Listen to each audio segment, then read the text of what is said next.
todos los que estamos acá tenemos algún vínculo con la lectura, y lo principal es, en este momento, tener conciencia de que este webinar apunta a el fomento lector, ¿sí? No a la comprensión lectora. La comprensión lectora y el fomento lector, si bien van bastante unidos, lo importante acá, lo que vamos a hablar es de fomento lector.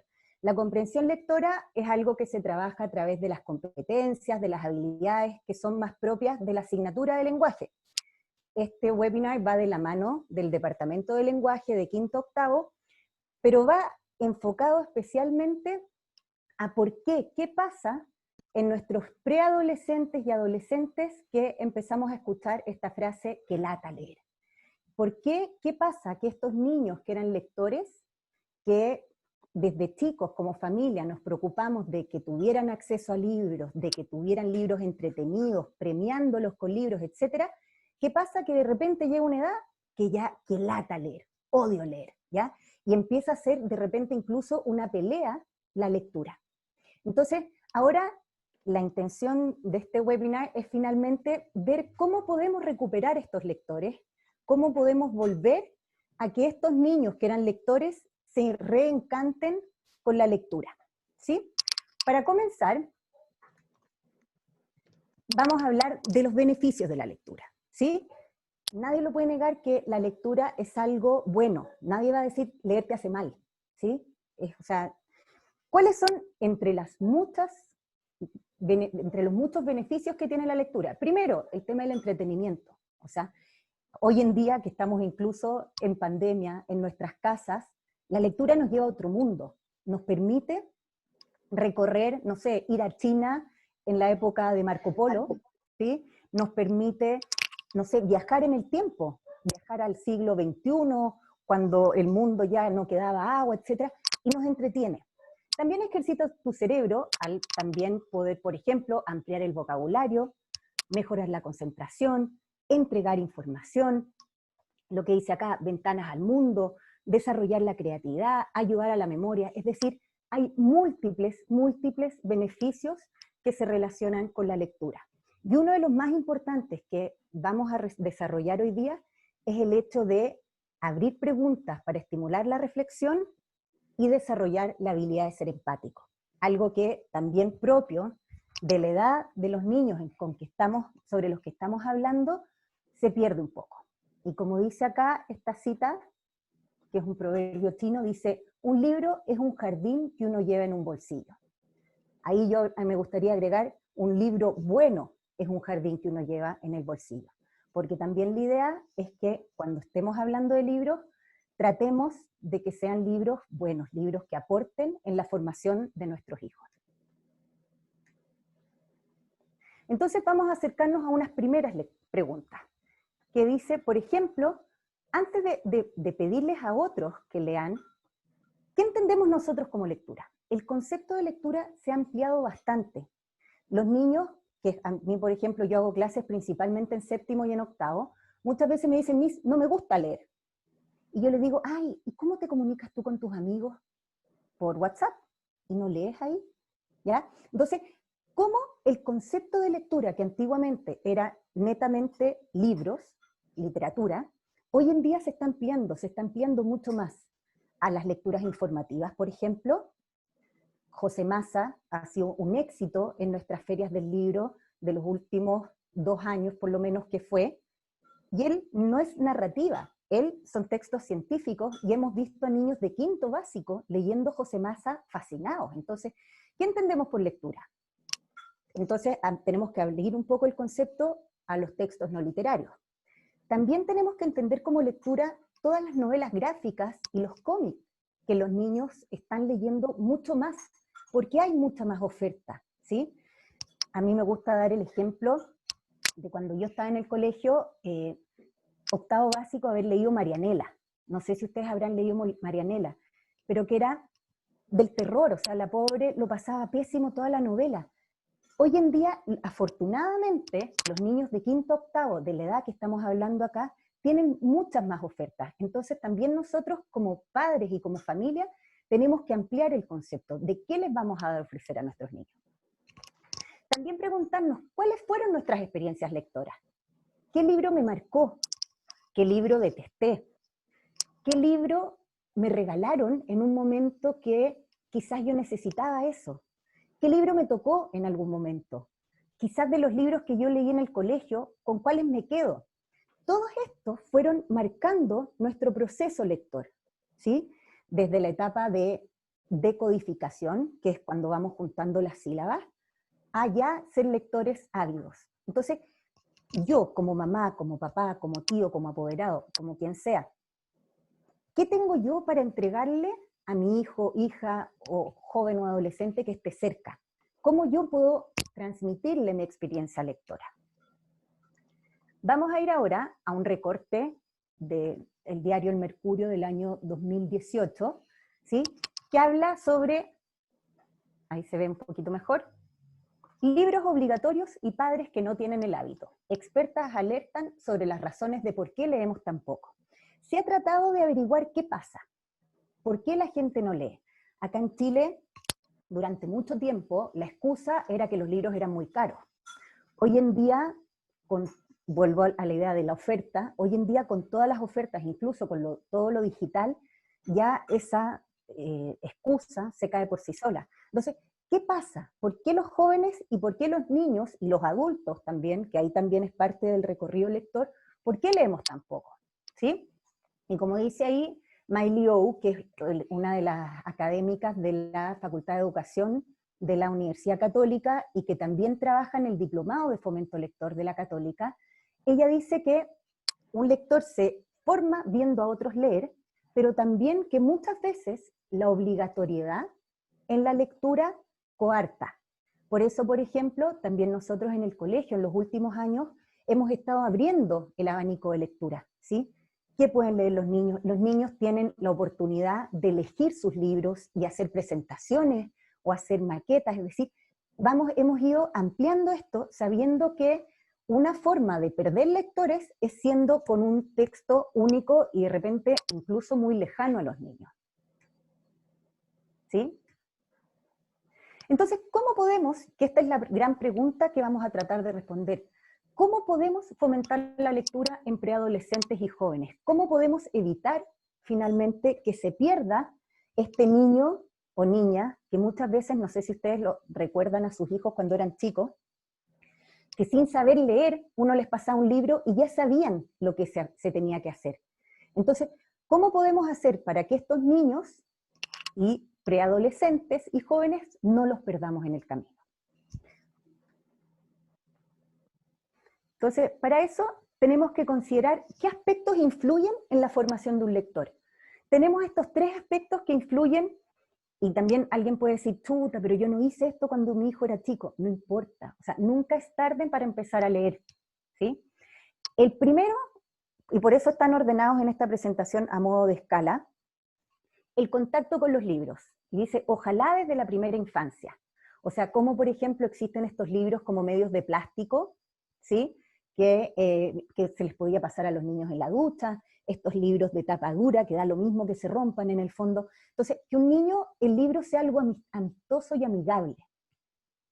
Como segundo aspecto tenemos el ejemplo, ¿sí? Predicar y practicar, dice ahí chiquitito. O sea, yo no le puedo pedir a mi hijo que lea si es que yo no leo, si es que en mi casa no hay libros, unos pocos, ¿no? O sea, tampoco es que la mamá o el papá tenga que estar leyendo todo el rato, todo el día. Pero si yo le digo, leer es bueno, y me ve a mí leyendo, es lo mismo que pasa como por ejemplo con el deporte, ¿sí? Suele ser que en una familia de deportistas, todos practican deporte. ¿Por qué? Porque es un modo de vida. Eso es lo mismo con la lectura, ¿sí? En una casa que se lee, lo más probable es que todos sean lectores. Y el tercer aspecto, que es el más importante y es el que yo quiero apuntar en esta charla, en este webinar, es el tema del espacio afectivo. Cómo la lectura se tiene que construir un vínculo afectivo. Y como dice ahí, construir relaciones afectivas en torno a la lectura. Cómo la lectura puede ser algo que a mí me acoge, que me acompaña, que me rescata. O sea, hay personas que dicen en algunos tiempos, en algún momento, que han pasado grandes penas, y un libro fue el que los salvó o los acompañó. ¿Qué pasa cuando yo castigo en torno a la no lectura? Entonces, por eso lo más importante, y lo que hoy en día es relevante, pensando que estamos casi todos, todo el día en la casa, ¿cómo yo puedo construir un espacio afectivo en torno a la lectura?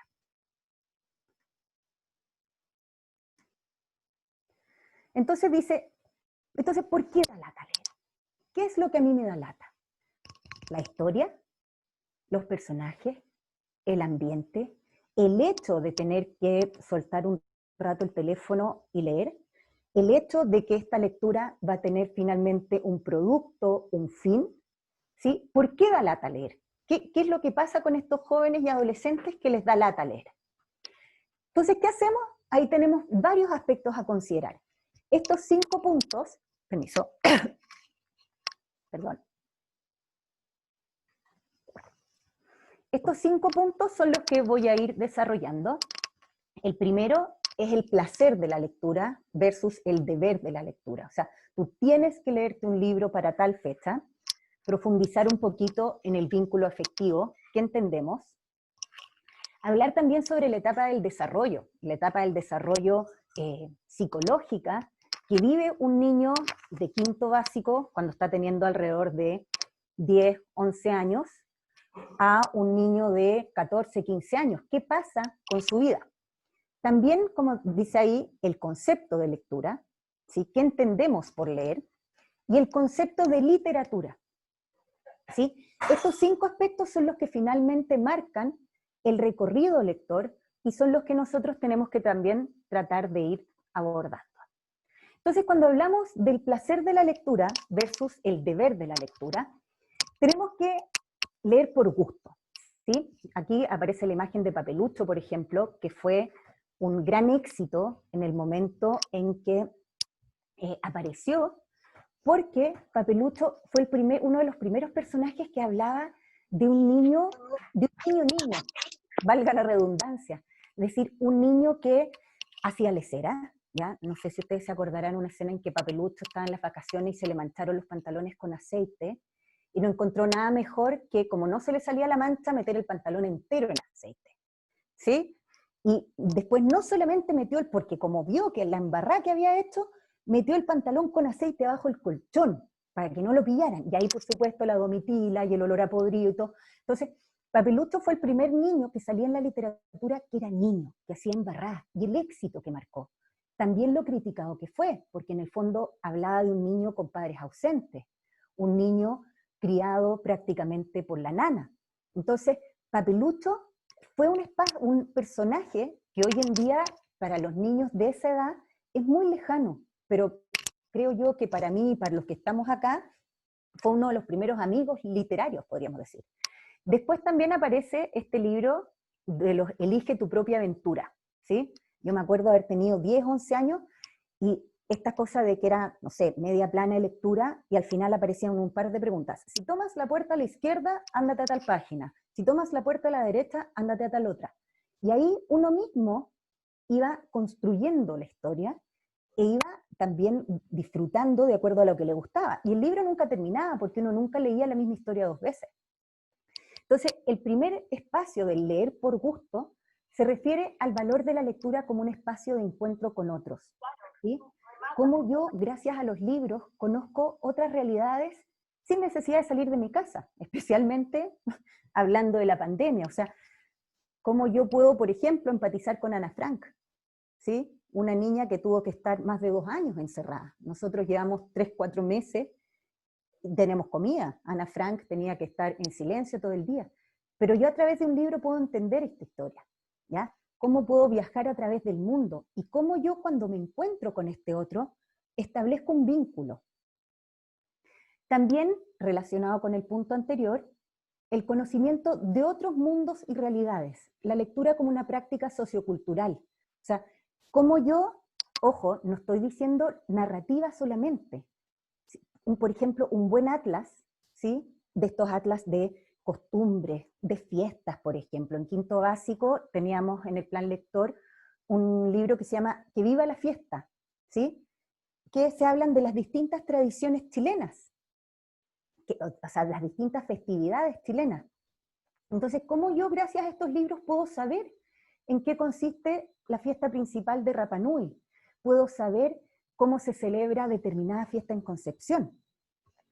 Y ahí también viene un par de preguntas, porque en el fondo también, cuando yo leo por gusto, o al revés, cuando yo no quiero leer, ¿qué pasa? Muchas veces, por ejemplo, dice, ¿qué endiosamos cuando los alejamos de la tecnología? Muchas veces la no lectura se castiga, ¿sí? Si te va mal en tal prueba, si no te lees tal libro, no puedes acceder al tablet, se corta el teléfono. Entonces, ¿ahí qué estamos haciendo? Estamos endiosando un artículo tecnológico, en el fondo, versus la lectura. Entonces, la lectura, si lo pensamos en la mente de un niño o de un joven, la lectura es lo latero y lo tecnológico es lo entretenido. Entonces, como yo quiero lo entretenido, la lectura pasa a ser una lata. También dice, ¿qué ocurre cuando peleamos en torno a la lectura? ¿Sí? Ándate a leer el libro, tantas páginas, tantos capítulos. ¿Por qué el libro en ese momento pasa a ser un motivo de disputa, un motivo de pelea familiar, cuando no lo debiera ser? ¿Sí? Entonces, por eso, de a poco, y sin darnos cuenta, nosotros pensando que estamos ayudando a los niños a ser responsables, que estamos ayudando a los niños a desarrollar todas estas habilidades de fomento lector o de comprensión lectora, finalmente terminamos peleando por algo que no tendríamos por qué pelear. Entonces, ahí es importante darle una vuelta. O sea, si yo quiero que mi hijo lea, porque me interesa que cumpla, porque me interesa que rinda, ¿cómo darle una vuelta? Quizás ofrecerle, no sé, ir transando, ahí serán otras dinámicas familiares, pero ¿cómo podemos hacer para evitar esta pelea? Para que el libro no sea leo porque mi mamá o mi papá me pide, y sea leo porque me gusta. Lo segundo es la idea que se vincula también con lo anterior, la idea del vínculo afectivo, cómo yo a través de la lectura construyo un vínculo. Hoy, por ejemplo, que estamos en la casa, que tenemos que estar en la casa, acuérdense que estamos ampliando el concepto de lectura y estamos ampliando el concepto de literatura. Las historias familiares, por ejemplo, también son literatura. ¿Por qué? Porque yo en el fondo, a partir de un hecho concreto, voy poniéndole muchas veces de la cosecha personal, y la ola que me revolcó en la playa fue, no sé, la ola más grande del planeta, y que me di 5 vueltas. Entonces, ¿cómo hoy en día podemos también fomentar la lectura a través de este vínculo afectivo? Por ejemplo, rescatando álbumes de fotos nuestras, o fotos del computador que nunca imprimimos de algunas vacaciones, de algún cumpleaños, de lo que sea, e ir contando historias en torno a estas fotos. ¿Te acuerdas cuando fuimos de vacaciones a este lugar? Sí, qué entretenido, lo que más me gustó. Y ahí estamos generando un vínculo afectivo de lo que es lo narrativo, del contar. Y ahí estamos haciendo literatura a nivel familiar. A mí, cuando vi esta foto, no me acuerdo dónde, hace mucho tiempo, esto es lo que muchas veces está pasando hoy, lo que estoy mostrando acá, ¿sí? En la familia cada uno con el tablet, con el celular, viendo tele, y hay poco espacio de diálogo. Entonces, espacios comunes de lectura. No es que digamos, ya, hoy día de 4:30 a 5 de la tarde vamos a estar todos en el living leyendo. Imposible, impracticable, ¿ya? Pero sí, cuando se habla de espacios comunes de lectura, por ejemplo, ir juntos a bibliotecas, ¿sí? Bibliotecas públicas, cuando podamos salir, evidentemente, ¿ya? Ir juntos a comprar libros, ¿ya? No estoy diciendo solamente comprar, sino que también el acceso a las bibliotecas públicas. Ir, por ejemplo, conversar, oye, ¿qué estás leyendo? Preguntarle al hijo, oye, ¿qué estás leyendo? Yo estoy leyendo sobre, y generar esta conversación, que es lo que dice ahí en el segundo punto. Compartir o conversar en torno a lo que leen los integrantes de la familia.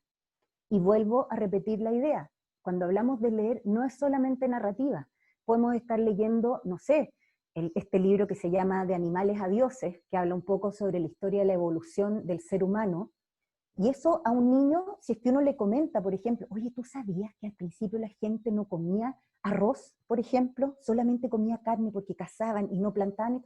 Eso ya le llama la atención a un niño. Y ya nos va a pedir, pensemos que los niños, y en general todas las personas, somos curiosos, somos ávidos de conocimiento. Entonces, ¿cómo podemos nosotros ir fomentando esta curiosidad? Y ahí viene también otra pregunta. Si acompañamos a los no lectores cuando son analfabetos, entre comillas, es decir, cuando todavía no saben leer, ya cuando nuestros hijos eran chicos y nos sentábamos con ellos a leer, ¿por qué los dejamos solos cuando cuentan con herramientas? La infancia, uno se sentaba, ya este espacio afectivo, el niño, la niña encima de uno y uno le leía un cuento y se daba ese tiempo. ¿Y por qué? ¿Qué pasa? Que cuando ya el niño o la niña sabe leer por sí solo, los dejamos, cuando debiéramos seguir conversando. Entonces ahí es importante que no sea como, tú ya sabes leer, entonces me olvido de ti ya por ti solo, sino que cómo podemos seguir creando este vínculo afectivo. Y también lo importante en este espacio del vínculo afectivo, y que ya lo mencioné antes, tiene que ver con el desarrollo de la empatía. Uno de los vínculos, de los beneficios principales de la lectura es el desarrollo de la empatía. ¿Por qué? Porque yo conozco las sensaciones, los sentimientos de otros sin haberlos experimentado.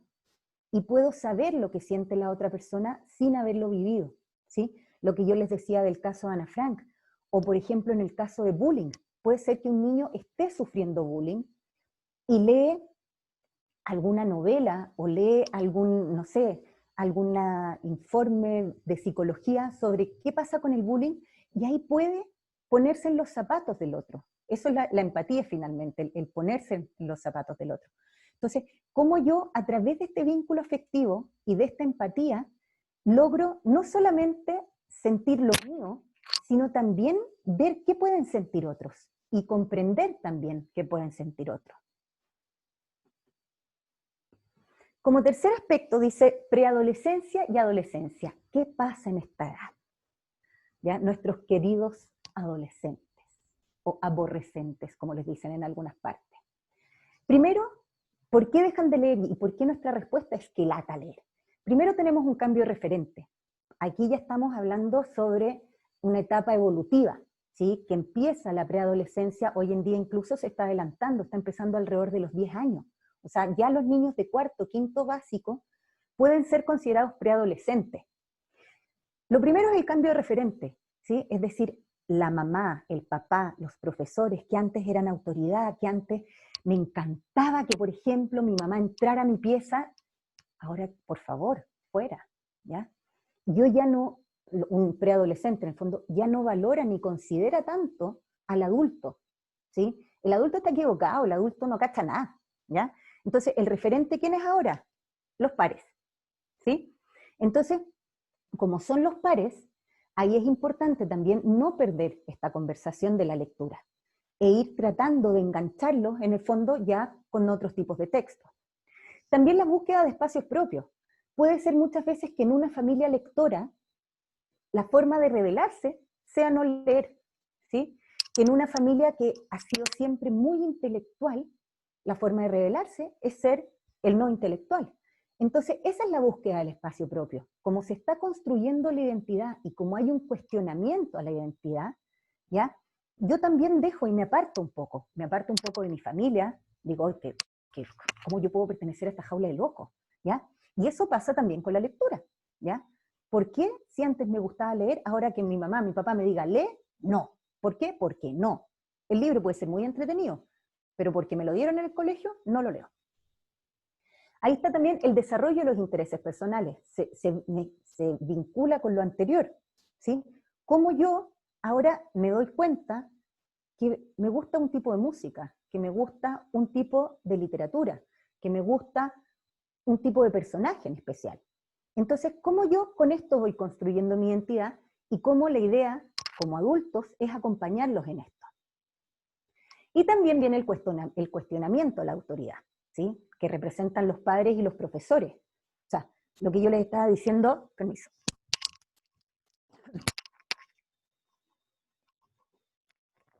Lo que yo les estaba diciendo recién. O sea, porque muchas veces un libro puede ser bueno, pero porque lo dan en el colegio, ya yo empiezo diciendo no, porque mis profesores no cachan, entonces yo no leo. Entonces, ¿cómo en esta etapa de preadolescencia y adolescencia es normal que los niños sean un poco más reacios? ¿Sí? O sea, sería maravilloso que todos los niños pasaran ya de leer y cae y fueran todos excelentes lectores, pero evidentemente en esta etapa de la preadolescencia y adolescencia los vamos perdiendo por estos hechos que yo les acabo de explicar y también muchos más. Aquí aparecen las imágenes de dos libros que son muy interesantes de leer y que a los niños les gustan. Los futbolísimos, por ejemplo, que en el colegio lo teníamos, lo tenemos en el plan lector de quinto, ¿sí? Y es un libro, pero hit absoluto. Y a los niños les encanta porque habla de un equipo de fútbol, habla sobre la amistad, y es un equipo de fútbol que son malos, más encima, no son buenos, ¿ya? Entonces habla sobre la amistad, habla sobre el valor de la amistad por sobre el triunfo, ¿sí? Un poquito de romance, pero no tanto, ¿ya? Y Los Juegos del Hambre, que si bien es un libro antiguo para lo que estamos conversando, o sea, Los Juegos del Hambre es alrededor del año 90, 95, ¿ya? Que cuando se hicieron las películas fue un éxito absoluto, pero es una novela que era mucho más reconocida de antes. Los Juegos del Hambre también, por ejemplo, muestran este cuestionamiento a la autoridad y muestran cómo una persona de esta edad, preadolescente, o sea, adolescente en el caso de Los Juegos del Hambre, puede desarrollar su vida junto con los otros, ¿sí? Estas son entonces dos novelas que son literariamente hablando buenas y que ayudan también en esta etapa de desarrollo. Otro aspecto importante a considerar, que ha cambiado el concepto de lectura. El concepto de lectura tradicional que existió durante mucho tiempo, hoy en día se ha ampliado. ¿Cuáles han sido esas ampliaciones? Por ejemplo, desde lo lineal a lo multidimensional. Pensemos que el cerebro de los jóvenes y adolescentes hoy en día está recibiendo mucho más estímulos del que nosotros podríamos haber recibido al momento de crecer. Entonces, nosotros que, por ejemplo, si estábamos en el colegio, estábamos en el colegio, y si estábamos en la casa, estábamos en la casa. Y hablábamos con los amigos por teléfono, hablábamos por teléfono si queríamos. Hoy en día, pensemos en un momento normal, ¿ya? Los niños están en el colegio, pero si están en el WhatsApp, pueden hablar con los papás, pueden hablar con alguien que no está en el país, puedo meterme a ver a través de internet lo que esté pasando en el mundo. Hoy en día, con la pandemia, estamos con muchas más dimensiones a la vez, o sea, estamos en la casa, con la familia, con el colegio, con el teléfono, entonces, esto también ha cambiado mucho. Y en el concepto de lectura también. Antiguamente, las novelas, lo que se leía de manera tradicional, era absolutamente lineal. Hoy en día tenemos muchas dimensiones que entran. Incluso algunos libros son medios juegos, juegos como los juegos de computador, que invitan a explorar estas otras dimensiones. También el concepto de lectura ha cambiado desde la narración y la descripción a lo cinematográfico.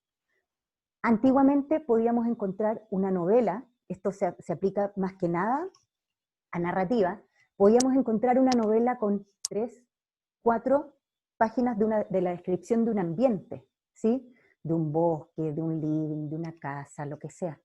Hoy en día la lectura es mucho más rápida, es mucho más cinematográfica y uno se va enterando, por ejemplo, de las descripciones mucho más a través de los diálogos, ¿ya? Yo creo que los que estamos acá muchas veces hemos visto a jóvenes leyendo libros gigantescos. O sea, yo tengo acá, por ejemplo, ¿ya? Donde los árboles cantan, Gordo, Gordo, Gordo, ¿sí? Que es una de nuestras novelas también del plan lector, maravilloso libro, ¿ya? Y si ustedes se fijan, pero es principalmente, no se ve o no, no se ve poquito, pero es principalmente diálogo. ¿Por qué? Porque en el fondo hace que también sea mucho más cinematográfico, sea mucho más rápido. La acción empieza desde el principio. También, ¿qué ha pasado con la lectura? Hemos pasado desde las grandes obras, ¿sí? Desde una gran novela imperdible, a las sagas. Las sagas también responden a este hecho cinematográfico, al hecho de que se termina un primer libro con una gotita para que empiece el segundo y empiece el tercero, así casi como Netflix, el apretar el siguiente capítulo. Lo mismo pasa con las sagas, que me enganchan para que yo siga leyendo.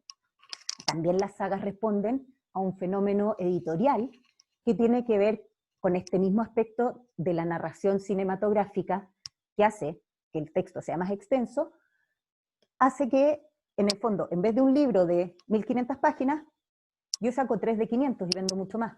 Entonces, por eso también las editoriales han promovido mucho el tema de las sagas. Y también hemos pasado desde los libros de papel al uso de múltiples plataformas y formatos. O sea, hoy en día, si yo quiero leer, tengo mucho más oferta que antiguamente. Antes yo tenía que ir a una librería a comprar el libro o a una biblioteca a sacar el libro. Hoy en día, y cuando terminemos, yo incluso les voy a mostrar algunas iniciativas que hay, lo digital ha llenado la lectura, ¿ya? Lo digital no solamente en la promoción de libros, como pueden hacerlo las editoriales o el acceso a libros digitales, sino también los formatos, ¿sí? Los bloggers, los youtubers, los booktubers, ¿sí? Wattpad, todas estas son respuestas de la tecnología y de cómo los jóvenes pueden acceder a muchos más libros. Y también, permiso, ¿qué entendemos por literatura? ¿Sí? Vivíamos en un mundo en que la literatura era, podríamos decir, como una pirámide, ¿sí? Arriba estaba la academia, estaba casi que los dioses de la lectura, y abajo estaban todos los autores que querían ser autorillos y que de repente sacaban una obra buena, pero esto cambió y ya se derrumbó. O sea, el concepto de canon, de los libros que se deben leer, obviamente tenemos que seguir leyendo libros buenos, ¿sí? Yo siempre hago la analogía que en literatura tiene que ser como la alimentación de la familia, ¿sí? Hay que comer legumbres porque son buenas, hay que comer pescado porque hace bien, pero también de vez en cuando vamos a comer un hot dog, una pizza, que puede ser una mugre, pero que igual es rico. Entonces, eso también tenemos que hacerlo cuando hablemos de literatura. Tenemos que leer libros canónicos, ¿sí? Porque son libros que han aportado a la humanidad, porque son libros que hablan de temas muy relevantes. O sea, tenemos que seguir leyendo los libros clásicos, podríamos decir, ¿sí? Pero también tenemos que estar abiertos a leer esto nuevo. Que, o sea, por ejemplo, pensemos en Harry Potter, ¿sí? Harry Potter es un libro de más o menos el año 98, 99, o antes creo, eh, que era un libro de un niñito mago, y hoy en día ya estamos hablando de que es un clásico, ¿sí? Entonces, ¿cómo esto ha ido cambiando? También tenemos nuevos autores, muchos de ellos referentes culturales de los jóvenes, ¿sí? Todos estos youtubers que están sacando libros. Ahí también empieza el cuestionamiento de la calidad literaria, ¿sí? De la Ignacia Antonia, de Garmendia, ¿sí? O de lo que sea. Pero también si vemos a un niño con este libro, no decirle esto es una mugre, no lo leas, sino que a través de estos libros, que podríamos decir mugres, podemos ir acercándonos. Ah, mira, ¿te gusta este porque hace chistes? Mira, también yo puedo acá prestarte uno de Oscar Wilde, por ejemplo, que también trabaja el tema del humor. Entonces, ¿cómo yo, a partir de estos libros que son más básicos, podríamos decir, los puedo ir enganchando a cosas que suben un poquito el nivel? También lo que hablamos de los diversos formatos, audiolibros, textos digitales. O sea, muchos jóvenes hoy en día, por ejemplo, optan por leer el libro en papel y a la vez escuchar el audiolibro, ¿sí? ¿Por qué? Porque en el fondo es una forma de cómo ellos están procesando, de cómo está funcionando su cerebro. También la transmedia. ¿Qué es la transmedia? La transmedia es un concepto de cómo lo mediático, lo de la televisión, lo de la computación, lo de los juegos, está pasando ahora a lo tradicional, ¿sí? Tenemos, por ejemplo, un ejemplo clásico sería La Guerra de las Galaxias, ¿sí?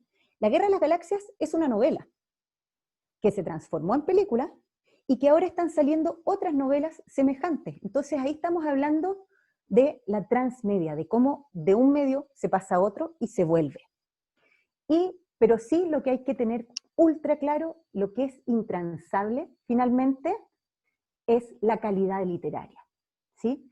En eso sí tenemos que ir resguardando de qué leen nuestros jóvenes, ¿sí?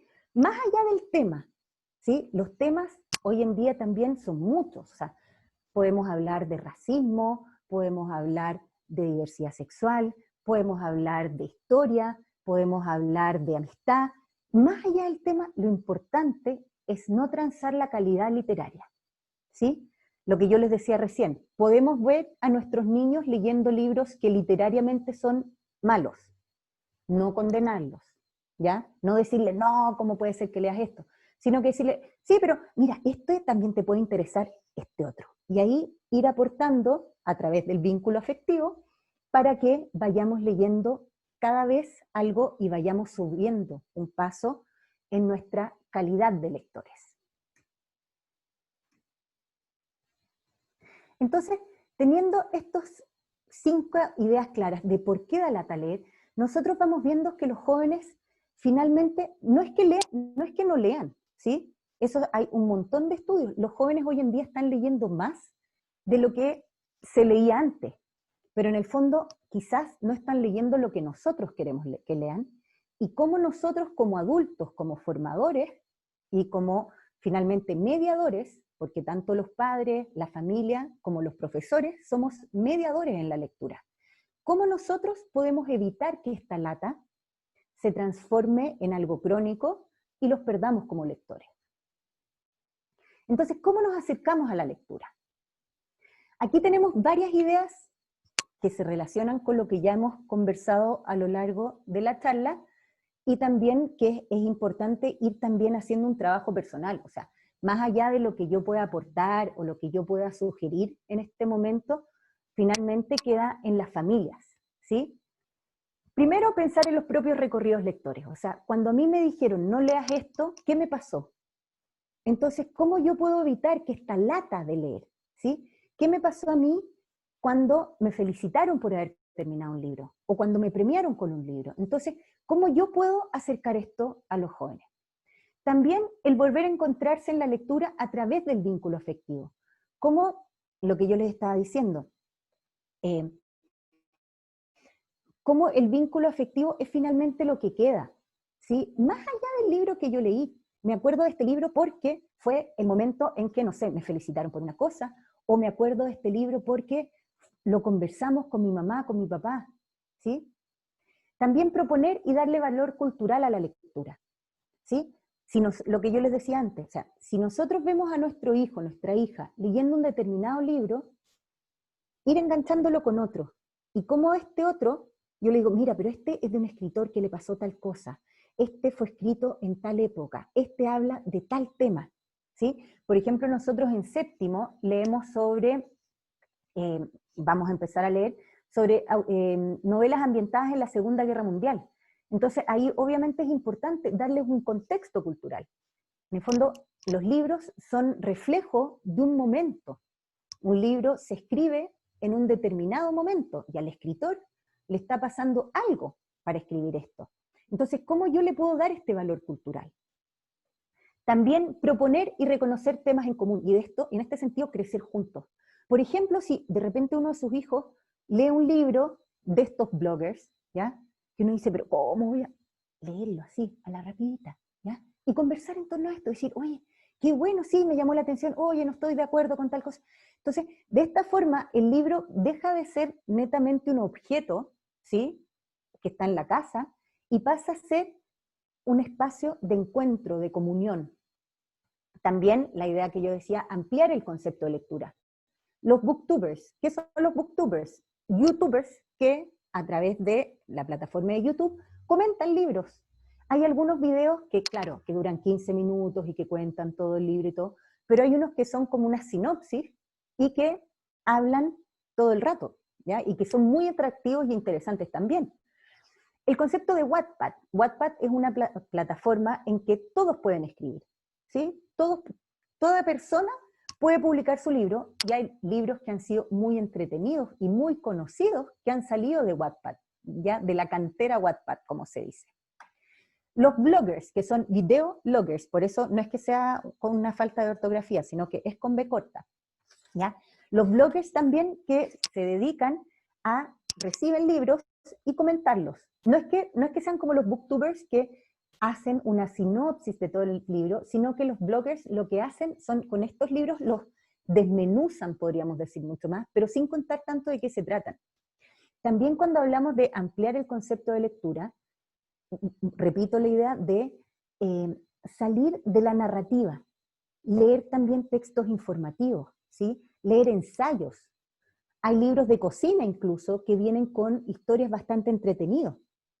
También cómo podemos hacer de ayudar, y algo que es muy importante que se me está quedando, que es muy importante acompañar la lectura, especialmente de este tema y especialmente cuando estamos hablando de ampliar el concepto de lectura, ¿sí? ¿Por qué? Porque hay muchos libros de literatura juvenil, muchísimos, cada vez hay más, ¿sí? En que la calidad literaria queda muy por debajo de la anécdota. Y como los temas de hoy en día son bastante diversos, de repente nos estamos encontrando con libros, con novelas, que están tratando temas de una forma que quizás nosotros no queremos que nuestros hijos los enfrenten, ¿sí? Yo no estoy hablando de censurar la lectura, de ningún motivo, pero sí acompañar en los temas. Hay una novela, por ejemplo, que fue un gran éxito, ya hace unos más o menos 5 o 6 años, una novela juvenil, que fue un exitazo, y que los papás iban a las librerías y los compraban con los niños, ¿ya? Y el libro es horroroso, o sea, habla de una tía que abusa a su hijo, o sea, a un niño, a su sobrino, obviamente la tía que abusa al sobrino, habla de desviaciones sexuales, pero de una forma que uno dice, pero no quiero que mi hijo de 11, 12 años esté leyendo esto. Entonces, por eso es muy importante, especialmente lo que yo les estoy diciendo con el tema Wattpad, de ver qué están leyendo. ¿Ya? En Wattpad, como cualquiera puede escribir, no hay un editor o un editorial que haya por detrás que corrija. Wattpad permite de todo.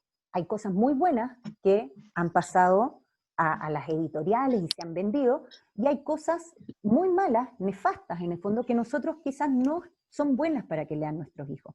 Entonces ahí también es muy importante ir haciendo este acompañamiento a la lectura, ir preguntando, ¿sí? Oye, ¿qué estás leyendo? ¿Y te gusta? ¿Y qué te llama la atención? ¿Sí? Preguntitas así, ¿ya? Muy chiquititas.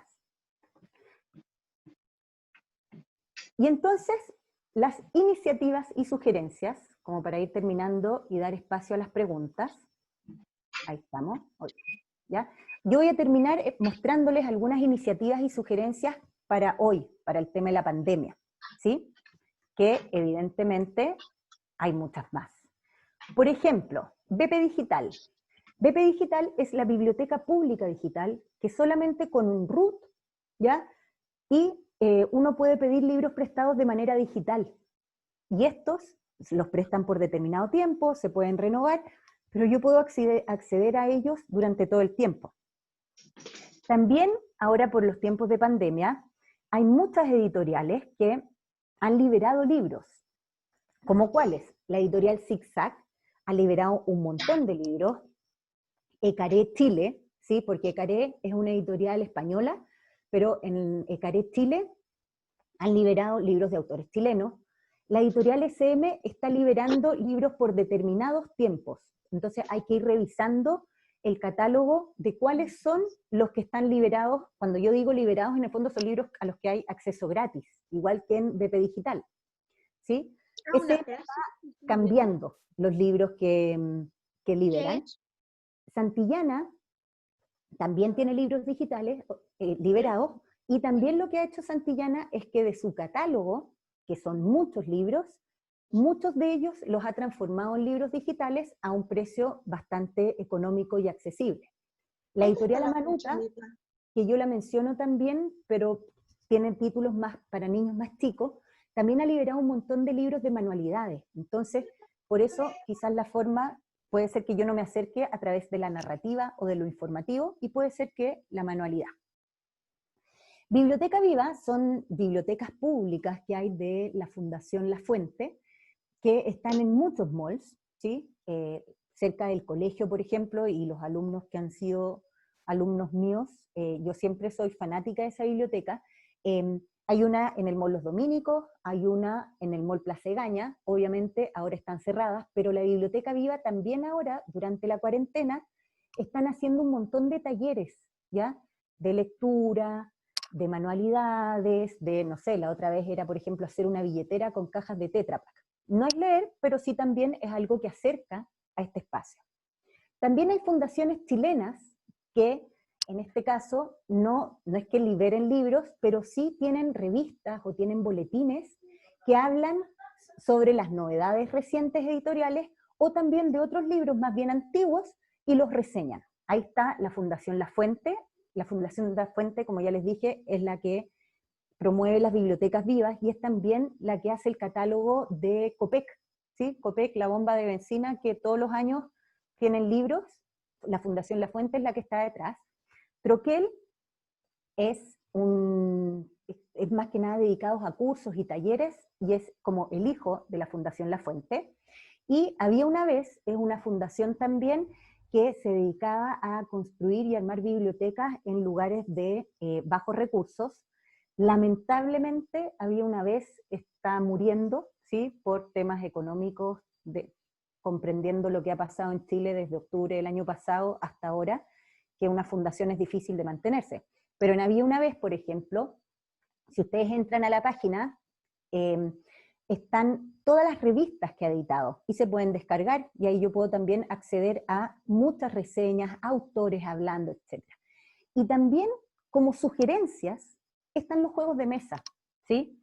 Hay un montón de tiendas que están repartiendo en línea, al igual que también librerías, o sea, hay muchas librerías que están repartiendo, y hay muchos juegos de mesas que también desarrollan las habilidades propias de la lectura, como por ejemplo Dixit, ¿sí? Dixit es un juego de mesa en el que yo tengo que narrar y en el que yo tengo que contar, en el fondo, en torno a imágenes.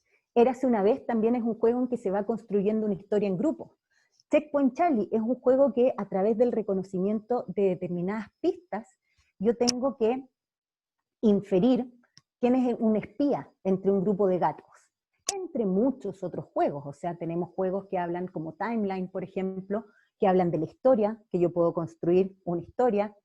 Tengo el juego de los 7 odiosos, que yo puedo ir construyendo un lenguaje diferente. Entonces, todo esto finalmente aporta a cómo yo voy a ir creciendo como lector. Y acá tenemos a nuestra querida Mafalda con Susanita, que dice: Susanita, cuando sea grande quiero tener muchos vestidos, y Mafalda dice: y yo, mucha cultura. Entonces, cómo la lectura finalmente nosotros la podemos asociar a un espacio de conocimiento del mundo, de empatía, de encuentro con el otro, y finalmente de un vínculo afectivo que queda para siempre, ¿sí?